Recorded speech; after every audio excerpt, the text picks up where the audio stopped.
জড়িত থাকতে হবে, ইসলাম প্রচারের কাজের সাথে জড়িত থাকতে হবে। একটা হলো আমি আসলাম, গণাদেশের কথা শুনে চলে গেলাম, নিজে আমল করলাম, এটা একটা জিনিস। আরেকটা অধ্যায় হলো যে আপনি মানুষকে নামাজের প্রতি আহ্বান করবেন, আপনি মানুষকে দিনী আয়োজনে নিয়ে আসবেন, আপনি মানুষকে মসজিদে নিয়ে যাবেন, আপনি মানুষকে নামাজ পড়তে উদ্বুদ্ধ করবেন, আপনি আপনার সহকর্মীকে বলবেন চল মুসলমান হিসেবে নামাজ পড়া ফরজ করেছে আল্লাহ, চল নামাজ পড়ি। আপনি কোরআনের হাদিসের যে আয়াতগুলো জানবেন সেগুলো অন্যকে শেখাবেন। এটা আমাদের কর্তব্যের অংশ, এটা আমাদের পার্ট অফ ডিউটি। একজন মুসলমান যখন দাওয়াতের কাজ করে আল্লাহ তাআলা তাকে অটোমেটিক সেভ করে। এই বিষয়টি বোঝার জন্য আমি একটা উদাহরণ দিয়ে থাকি। আমাদের দেশে বিভিন্ন সময় নির্বাচন হয়, স্থানীয় বিভিন্ন নির্বাচন, জাতীয় বিভিন্ন ইলেকশন হয়ে থাকে। এই সকল ইলেকশনে মানুষ দুই ভাগে বিভক্ত হয়। কিছু মানুষ তো থাকেন ক্যান্ডিডেট, যারা ক্যান্ডিডেট থাকে এই ক্যান্ডিডেটদের প্রচারক বা তাদের ক্যাম্পাস করে যারা, এই ক্যাম্পাসার থাকে কিছু লোক যে বিভিন্ন প্রার্থীদের এজেন্ট, আর কিছু লোক থাকে সাধারণ ভোটার। মূলত দুই ভাগে ভাগ হয় সাধারণ মানুষ। কিছু মানুষ নিজে ভোটার, যে কাউকে তিনি ভোট দিতে পারেন চাইলে, আর কিছু মানুষ থাকে তিনি শুধু ভোটার না, তিনি ভোটারের আরেকটু এক ধাপ আগে, অর্থাৎ তিনি কোন একজন প্রার্থীর প্রচারক। তিনি নিজে ভোট দিবেন শুধু তা না, তার প্রার্থীর পক্ষে অন্যদের কাছ থেকে ভোট নিয়ে আসেন।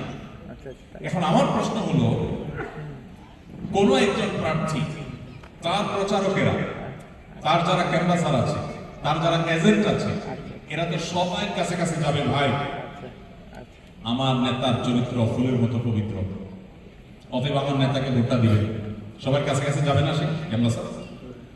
কিন্তু সে কখনো ভুলেও তার প্রার্থীর যে এগেনিস্টে যে প্রার্থী আছে, তার বিপরীতে যে প্রার্থী আছে, বিরোধী প্রার্থী যে আছে, ওই প্রার্থীর যে ক্যাম্পাস করে তার কাছে সে কখনো ভোট চাইতে যাবে। যখন একটা দলের ক্যাম্পাস করে সে সাধারণ ভোটারের কাছে যাবে, সাধারণ ভোটারের কাছে সব দলের লোকেরাই যাবে ভোটের জন্য। কিন্তু যখন কেউ কোনো দলের বা কোনো একজন প্রার্থীর এজেন্ট হয়ে যায়, ওই এজেন্টের কাছে অন্য আরেকজন এজেন্ট এসে বলে না, ভাই তুমি আমার দলের নেতাকে, আমার প্রার্থীকে ভোট দিও। কেন দেয় চায় না? কারণ সে জানে এই লোক নিজেই সে তার প্রার্থীর হয়ে ক্যাম্পাস করে বেড়াচ্ছে, সে আমার নেতাকে ভোট দিবে কি দুঃখ, ভুলেও তার কাছে যায়। ঠিক একইভাবে যদি কেউ আল্লাহর পথে মানুষকে আহ্বান করে, মসজিদের দিকে মানুষকে আহ্বান করে, এখানে অনেকগুলো দাওয়াতি সংগঠন আছে, দাওয়াত তাবলীগের কাজ আছে, এখানে আরো বিভিন্ন আপনার দাওয়াতি সংগঠন আছে। আমাদের আশেপাশের প্রত্যেকটা মসজিদের ভাইরা, ওয়াসম বলেন, আনসান বলেন, আমি যে কটা মসজিদের নাম জানি, প্রত্যেকটা মসজিদে দাওয়াতি কাজ হয়, সংগঠন ভিত্তিক দাওয়াতি কাজ হয়, ইসলাম প্রচারের কাজ হয়। আপনি যদি আল্লাহর পথে মানুষকে আহ্বান করেন, আপনি যদি মানুষকে নামাজের দিকে ডাকেন, আপনি নিজে নামাজ অটোমেটিক পড়বেন। যে মানুষকে নামাজের দিকে ডাকে তার নামাজ নিয়ে চিন্তা করা লাগে না, কারণ সে নিজে যখন ডাকে সে তো নামাজ না পড়ার উপায় থাকে।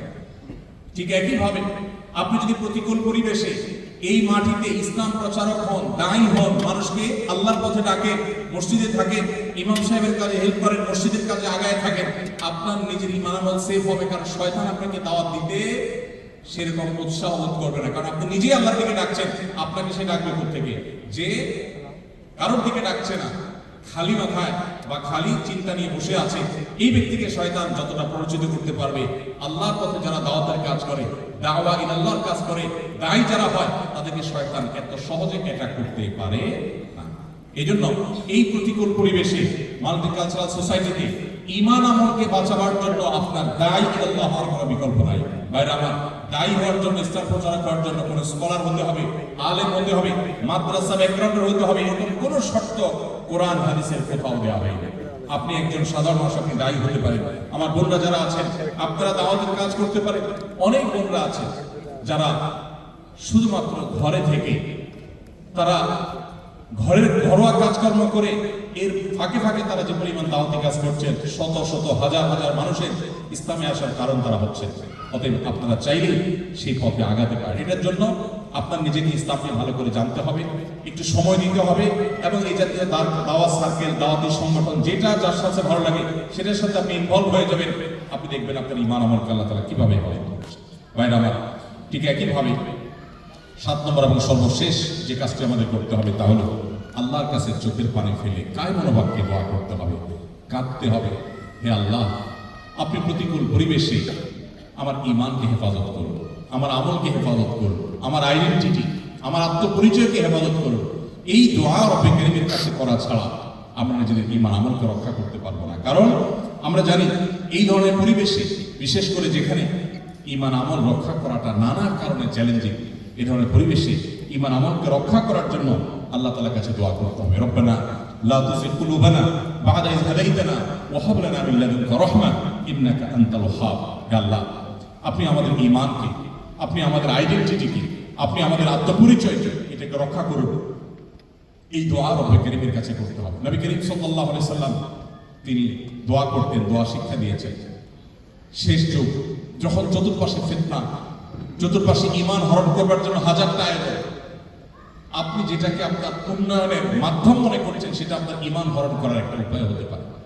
এইরকম পরিবেশের মধ্যে যদি আমাদের ঈমান আমলকে বাঁচাতে হয়, তাহলে আল্লাহর কাছে চোখের পানি ফেলে দোয়া করতে হবে। আল্লাহ, আমি একটু ভালো থাকার জন্য এসেছি, আমার ফ্যামিলির মুখে একটু হাসি ফোটাবার জন্য এখানে এসেছি। আল্লাহ, আমি আমার দেশের অর্থনৈতিক চাকাকে সচল করবার জন্য একটু ভূমিকা রাখছি। আমি দুনিয়াতে একটু সামান্য সীমিত সময় 50, 60, 70 বছর এই জীবনটাকে সুখী করবার জন্য এসেছি। এটা করতে এসে যেন আমার অনন্তকাল দুঃখের পথে যেতে না হয়, তুমি আমাকে হেফাজত করো। আল্লাহ রাব্বুল আলামিনের কাছে দোয়ার মাধ্যমে নিজেদেরকে আমরা যতটা হেফাজত করতে পারবো, এর চেয়ে বেশি নিজেকে হেফাজত করার আর কোনো সহজ উপায় নেই। সবচেয়ে সহজ উপায় হলো নিজের ঈমান আমলকে হেফাজত করার জন্য এইভাবে আল্লাহর কাছে দোয়া করা। আল্লাহ তাআলা আমাদের সবাইকে আমাদের ঈমান আমলকে হেফাজত করার তৌফিক দান করুন। সবাই চেষ্টা করবো তো ইনশাআল্লাহ। ঈমান আমলের চর্চা, ঈমান আমলের চেষ্টা, দাওয়াতি কাজ, এগুলো আমাদেরকে করতে হবে। আমি আবারও এক নজরে এই 7টি পয়েন্ট আপনাদের সঙ্গে শেয়ার করতে চাই, যে পয়েন্টগুলোর মধ্য দিয়ে আমরা আমাদের মুসলিম আইডেন্টিটিকে এই মাল্টিকালচারাল সোসাইটিতে বিভিন্ন দেশ, বিভিন্ন ভাষা, বিভিন্ন ধর্মের মানুষের মধ্যে থেকে আমরা যেন অন্যদের তালে তালে গা ভাসিয়ে হারিয়ে না যেতে হয়, সেজন্য আমরা যে কাজগুলো করতে পারি, প্রথমত আমাদের ঈমানকে মজবুত করতে হবে, ঈমানকে স্ট্রং করতে হবে। স্ট্রং ঈমান নষ্ট হয় না। আমরা মা চাচিদেরকে চুলোয় রান্না করতে দেখেছি অনেকে, যারা গ্রামে বড় হয়েছে। 10 বছর 20 বছর মাটির চুলো যখন রান্না হয়, সেই রান্না করা মাটির চুলার ভেতর ইটের মতো লালচে কালার হয়ে যায়। কিন্তু এই মাটি দেখতে ইটের কালার হলে কি হবে, এই মাটি যদি পানিতে ফেলা হয় সাধারণ মাটির মতো গলে শেষ হয়ে যায়। এর বিপরীতে ইটের ভাটার যে ইট, সে ইট নির্দিষ্ট সময় নির্দিষ্ট প্রক্রিয়ার মাধ্যমে সেটাকে যখন আগুনে পোড়ানো হয়, ভাটার আগুনে পোড়ানো হয়, তখন সেটা শুধুমাত্র ইটের কালারই আসে না, শক্ত এরকম হয় যে এই ইট যদি পানিতে ফেলে দেওয়া হয়, 100 বছর থাকলে সে ইট পানিতে গলে যায়।